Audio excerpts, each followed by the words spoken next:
Hello friends, welcome back to my channel. दोस्तों, आज की इस वीडियो में मैं आपको बताने वाला हूं आप जो है मैकबुक में और मैक ओएस में जो है डेस्कटॉप पर जो डॉक पोजीशन होती है उसको आप कैसे इजीली चेंज कर सकते हैं लेफ्ट में और राइट में।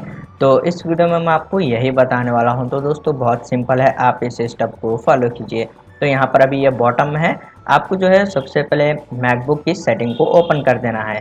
इस सेटिंग के ऊपर आप क्लिक कीजिए, सेटिंग ओपन हो जाएगी। फिर आपको यहाँ पर डेस्कटॉप एंड डॉक का ऑप्शन है, आप जो है यहाँ पर इसको क्लिक कीजिए। उसके बाद यहाँ पर आप देख सकते हैं पोजीशन ऑन स्क्रीन। तो आपको यहाँ पर तीन ऑप्शन देखने को मिलते हैं, यहाँ पर लेफ्ट, बॉटम और राइट। तो आप यहाँ पर तीन ऑप्शन में से कोई भी एक ऑप्शन को सेलेक्ट कर सकते हैं। तो मैं यहाँ पर इसको जो है लेफ्ट में सेलेक्ट कर लेता हूँ, इस पर क्लिक कर लेते हैं। तो यहाँ पर आप देख सकते हैं ये डॉक पोजीशन जो है यहाँ पर आ गया है। तो इसी तरीके से आप इसको चेंज भी कर सकते हैं। यहाँ पर अभी आपको जो है राइट में सेलेक्ट कर बताऊंगा।